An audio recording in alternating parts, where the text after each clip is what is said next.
नमस्कार। आज हम इस वीडियो में खत्म करेंगे साइंस का केमिस्ट्री का चैप्टर 1 जो क्लास 10th का है, केमिकल रिएक्शन एंड इक्वेशन। मतलब हम लोग अब तक फिजिक्स के बहुत सारे वीडियोज डाले हैं इस चैनल पे, और कुछ का डिमांड था कि केमिस्ट्री भी शुरू होना चाहिए, तो हम लोग केमिस्ट्री पे भी अब ध्यान देने वाले हैं। आइए ध्यान देते हैं कि आखिर बेसिकली ये चैप्टर ये क्या बताता है। चूंकि 10th का पहला चैप्टर है तो जाहिर सी बात है इसमें कुछ बेसिक होगा, और वो बेसिक क्या है, कैसे इसको हम लोग पढ़ेंगे, अपने लाइफ में कैसे इसका यूज करेंगे, और इसकी वजह से हमारा कितना बेनिफिट होने वाला है, ये सब हम लोग अभी इसमें डील करने वाला है।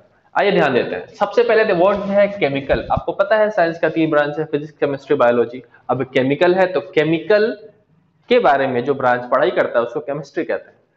यही हमारा मेन टॉपिक है आज का, रिएक्शन। बहुत ज्यादा इस वर्ड का यूज सुने हम, बहुत ज्यादा हम लोग इसको यूज भी करते हैं, रिएक्शन रिएक्शन रिएक्शन। पर ये होता क्या है किसी को नहीं पता है।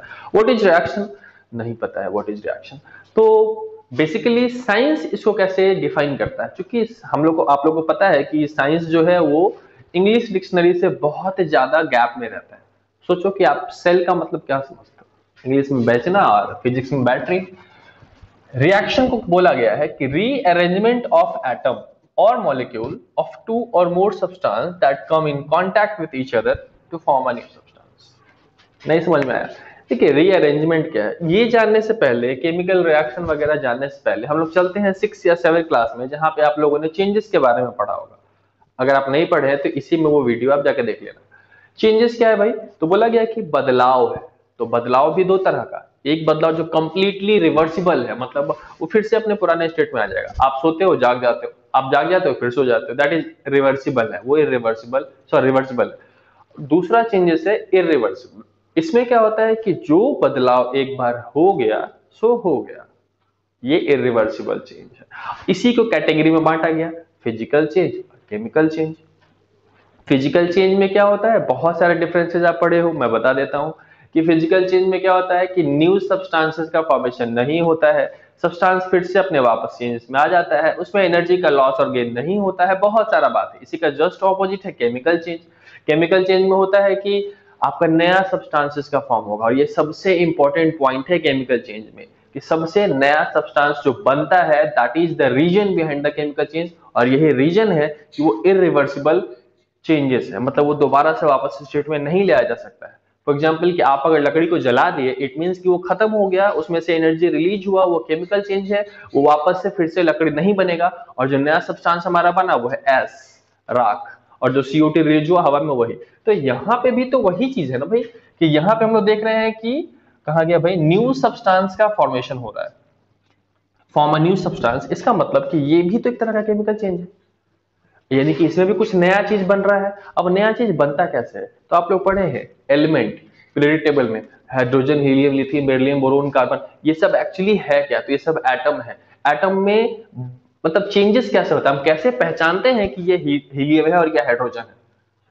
तो उसको पहचानते हैं नंबर ऑफ इलेक्ट्रॉन्स। अगर हाइड्रोजन है, अगर एक इलेक्ट्रॉन है एटम में मतलब हाइड्रोजन है, अगर 2 है तो समझ जाओ हीलियम है।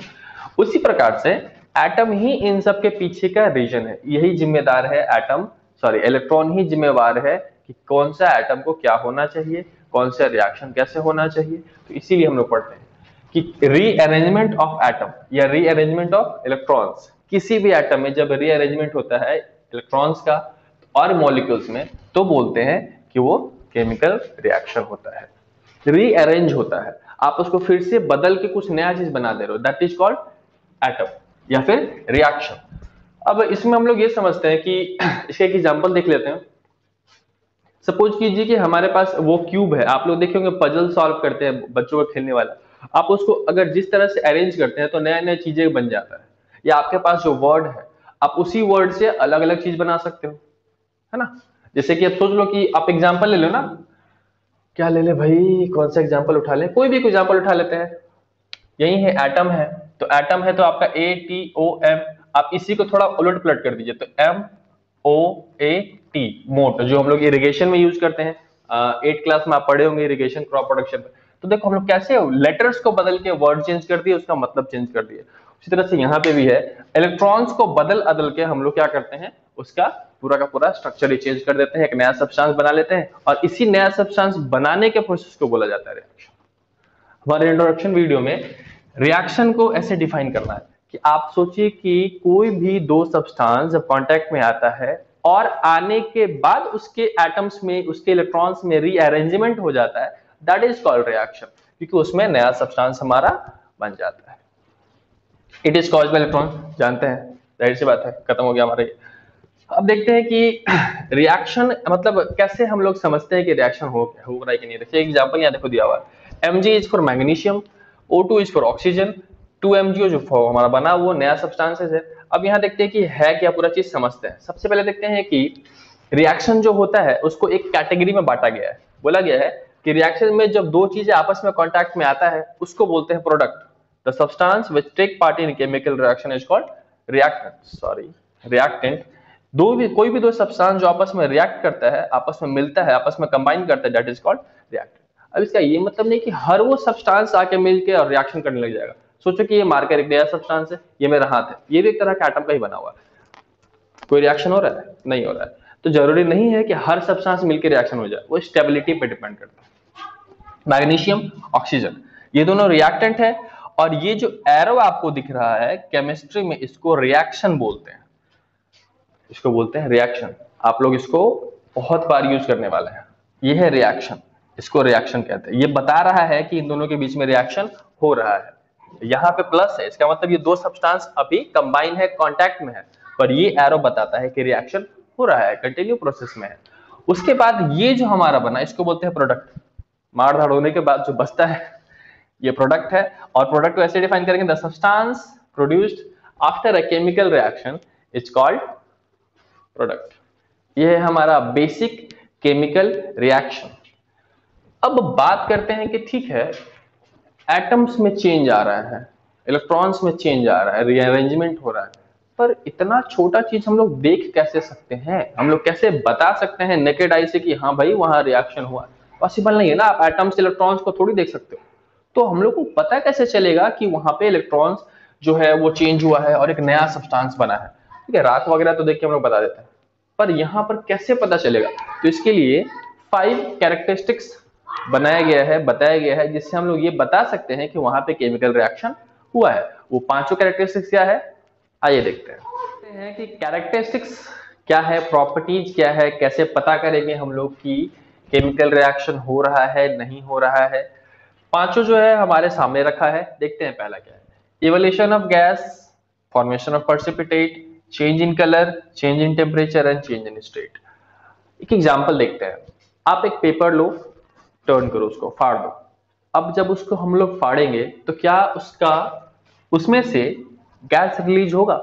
नहीं रिलीज होगा। क्या वो पर्सिपिटेट फॉर्म करेगा? पर्सिपिटेट हम अभी बताएंगे क्या होता है। कलर बदलेगा क्या? वो ब्लू से व्हाइट या ग्रीन हो जाएगा? नहीं होगा। टेम्परेचर में बदलाव, ऐसा थोड़ी पेपर फाड़ते उसमें आग लग जाता है, गर्म हो जाता है, ऐसा कुछ नहीं है। स्टेट में बदलाव, वो सॉलिड है तो सॉलिड ही रहेगा, बस उसका शेप और साइज बदल जाएगा, जो कि रिवर्सिबल है, वो फिर से वापस लाया जा सकता है। तो ये पांचों प्रॉपर्टी उसमें शो नहीं हो रहा है, इसका मतलब कि वो केमिकल रिएक्शन नहीं शो कर रहा है, वो फिजिकल चेंज है, वो केमिकल चेंज नहीं है। पहला है, देखते हैं कि क्या क्या प्रॉपर्टीज होना चाहिए। बेसिकली इसमें से जो एग्जाम्स में हम लोग जो आंसर देते हैं उसमें याद रखना होता है कि आप दो दो एग्जाम्पल दे दो, वो बहुत बढ़िया लगता है, इसलिए हम यहाँ पे दो दो एग्जाम्पल रखे हैं। आप चाहे तो और ज्यादा रख सकते हैं, ये आपके ऊपर है, ये आप जानकारी रखनी चाहिए, कोई दिक्कत नहीं है। देखते हैं ऐसा क्या होगा केमिकल रिएक्शन के समय जिससे हम लोग पहचान सकते हैं। जरूरी नहीं कि ये पांचों प्रॉपर्टी एक ही में शो करे, जरूरी नहीं कि सिर्फ एक ही प्रॉपर्टी शो करे रिएक्शन में। ये एक भी हो सकता है, एक से ज्यादा भी हो सकता है, या दो हो सकता है, 3 प्रॉपर्टी शो कर दे एक ही रिएक्शन में। देखते हैं इवोल्यूशन ऑफ गैस, मतलब फॉर्मेशन ऑफ गैस। यहां पर गैस अपने आप बन जाता है, आप लिक्विड यूज करेंगे, आप सॉलिड यूज करेंगे और उसमें से गैस का फॉर्मेशन हो जाएगा। जैसे सोचो कि आप जिंक है, जिंक ग्रैनुल्स को लेकर के डाइल्यूट सल्फ्यूरिक एसिड में जब आप डालते हो उसमें से गैस रिलीज होता है, वो हाइड्रोजन गैस है। इसमें से जो गैस निकलता है वो है हाइड्रोजन गैस। यानी यहाँ पर जिंक में और सल्फ्यूरिक एसिड दोनों का दोनों एक सॉलिड है, एक लिक्विड है, पर उसमें से जो निकला वो गैसियस है, तो ये चेंज है। आयरन सॉलिड है, हाइड्रोक्लोरिक एसिड लिक्विड है, कंबाइन कराएंगे फिर से हाइड्रोजन गैस रिलीज होगा। मार्कर सॉलिड है, इसमें आग लगा देंगे CO2 रिलीज होगा, ये भी आपका गैसियस सब्सटेंस है। फर्स्ट प्रॉपर्टी है, आप अगर देख रहे हो कहीं पे गैस रिलीज हो रहा है, इट मींस कि वो केमिकल रिएक्शन है। दूसरा है पर्सिपिटेट। पर्सिपिटेट का मतलब क्या होता है कि जब दो लिक्विड को आप रिएक्शन करवाते हैं और उसमें से कोई सॉलिड या सेमी सॉलिड टाइप का सब्सटेंसेस का फॉर्मेशन हो जाता है, वो कहलाता है पर्सिपिटेट।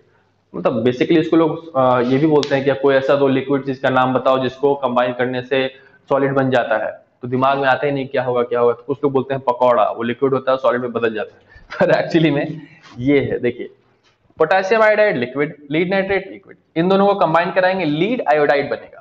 येलो कलर का सब्सटेंस आपको फिगर में दिख रहा है या दिखेगा, येलो कलर का लीड आयोडाइड जो कि सॉलिड फॉर्म करता है, सॉलिड जैसा दिखने वाला चीज है वो सॉलिड लीड आयोडाइड है, येलो कलर का वो दिख रहा है। दूसरा कंडीशन में है बैरियम क्लोराइड और सल्फ्यूरिक एसिड, इन दोनों को जब रिएक्शन करवाएंगे तो बैरियम सल्फेट का फॉर्मेशन होगा और वो व्हाइट कलर का सॉलिड सब्सटेंस नीचे रिएक्शन में जो बीकर है उसके नीचे बैठा हुआ हम लोग को मिलता है बेस में। पर्सिपिटेट का फॉर्मेशन भी अगर आपको कहीं दिख रहा है, इट मींस वो केमिकल रिएक्शन हो रहा है, यानी वहां पे भी अरेंजमेंट में इलेक्ट्रॉन्स के अरेंजमेंट या एटम्स के अरेंजमेंट में बदलाव हो रहा है। थर्ड है चेंज इन कलर, रंग बदलना गिरगिट की तरह। एक क्वेश्चन भी है कि सर अगर गिरगिट के बॉडी पे रंग बदल रहा है क्या वहां केमिकल रिएक्शन है? वो आप लोग के ऊपर है, खोज के बताना। साइट्रस एसिड या साइट्रिक एसिड को आप पोटेशियम परमैंगनेट में जब आप रिएक्शन करवाते हैं तो पोटेशियम परमैंगनेट क्लास 9th में आप लोग को एग्जांपल में बताया गया होगा, वो वायलेट कलर का होता है, पर्पल कलर कहते हैं उसको, वो वायलेट से चेंज हो जाता है कलरलेस में, कलरलेस हो जाएगा, वाटर की तरह शो करेगा, वाटर बनेगा नहीं। सल्फर डाइऑक्साइड पोटेशियम डाइक्रोमेट, ये भी आपका ऑरेंज से ग्रीन में आ जाएगा, मतलब पोटेशियम डाइक्रोमेट जो होता है वो आपका ऑरेंज कलर का होता है, ये ऑरेंज कलर का है और ये कन्वर्ट हो जाता है ग्रीन में, तो ये भी आप देख सकते हैं कि चेंज इन कलर का ही एक एग्जांपल है। टेम्परेचर में बदलाव, एनर्जी रिलीज या एनर्जी गेन, इसके बेसिस पे रिएक्शन को दो पार्ट में बांटा गया है। पहला है एक्सोथर्मिक रिएक्शन, दूसरा एंडोथर्मिक रिएक्शन। अब जल्दी से बताओ कि फोटोसिंथेसिस कौन सा रिएक्शन है? मैं बता दूं कि जिस रिएक्शन में हीट एनर्जी रिलीज होता है दैट इज कॉल्ड एक्सोथर्मिक, जिसमें हीट एनर्जी गेन होता है दैट इज कॉल्ड एंडोथर्मिक। आपको बताना है फोटोसिंथेसिस, याद रखना। क्विक लाइम और वाटर, चूना में पानी मिला लो उबलने लगता है, लोग कहते हैं उबल रहा है बहुत खौल रहा है, पर एक्चुअली में उसमें से हीट रिलीज हो रहा होता है, इन दोनों के रिएक्शन की वजह से हो रहा होता है। इट मींस कि वहां पे केमिकल रिएक्शन हो रहा है जिसके कारण हीट एनर्जी रिलीज हो रहा है और वो पानी या चूना खौलने लगता है या गर्म हो जाता है। आप सोचो ना, मैंने बताया था कि दो प्रॉपर्टी होता है, देखो जिंक सल्फ और सल्फ्यूरिक एसिड का, यहाँ पर तो हाइड्रोजन गैस भी बन रहा है और हीट एनर्जी भी निकलता है। आप अगर लैब में एक्सपेरिमेंट करते हैं, आप HCl में या फिर सल्फ्यूरिक एसिड में जब जिंक के आयरन को डालिएगा ना तो उसमें से वो बीकर गर्म हो जाता है, ठीक है, इसीलिए उसको बोलते हैं कि डायरेक्ट आपको हाथ से नहीं पकड़ना है। जिंक और सल्फ्यूरिक एसिड को रिएक्शन कराने पे भी आपका हाइड्रोजन गैस तो निकलता ही है, साथ साथ हीट एनर्जी भी रिलीज होता है। Change in state, solid liquid gas, ये तीन बेसिक स्टेट जो हम लोग पढ़ते हैं, पर इसके अलावा और भी है। तीन कंडीशन में से आप सोचो कि बर्निंग कोई भी चीज को आप जलाओ वो अपना स्टेट बदलेगा ही बदलेगा। पहले है बर्निंग ऑफ कैंडल, तो कैंडल है सॉलिड फॉर्म में, आप उसको गर्म करेंगे, उसको जलाएंगे, वाटर फॉर्मेशन होगा और CO2 भी फॉर्म होगा, वाटर वेपर भी फॉर्म होगा, तो ये सारा का सारा गैसेस फॉर्म है, तो यहाँ पर स्टेट भी बदल रहा है। यानी कि हम ये कह सकते हैं कि ये 5 स्टेट हमको जहां दिख रहा है इट मींस कि वो केमिकल रिएक्शन शो कर रहा है। अब आप एक बात बताओ, बर्निंग ऑफ कैंडल में कितने प्रॉपर्टी है? सोच के बताइएगा या फिर कमेंट में आप डाल दो। मुझे जहां तक मैं एक बता दूं कि यहाँ पर गैस रिलीज हो रहा है, आप सोच के बताना। ये खैर हमारा evolution of gas, I think इसके अलावा और भी है, वो आपको बताना है। हम लोग कैरेक्टरिस्टिक्स ऑफ केमिकल रिएक्शन खत्म किए, ये वीडियो हमारा इस चैप्टर का इंट्रोडक्शन था। अगले वीडियो में हम लोग और आगे बढ़ेंगे, इक्वेशन ऑफ केमिकल रिएक्शन के बारे में जानेंगे, वो क्या होता है, फिर टाइप्स ऑफ केमिकल रिएक्शन वो क्या होता है, फिर बैलेंसिंग करना सीखेंगे जो कि बहुत ही इंपॉर्टेंट है 10th क्लास के लिए। बैलेंसिंग क्या होता है, बहुत सारी चीजें जो कि आगे हम लोग पढ़ने वाले हैं। इसमें इतना ही, मिलते हैं अगले वीडियो में, बाय।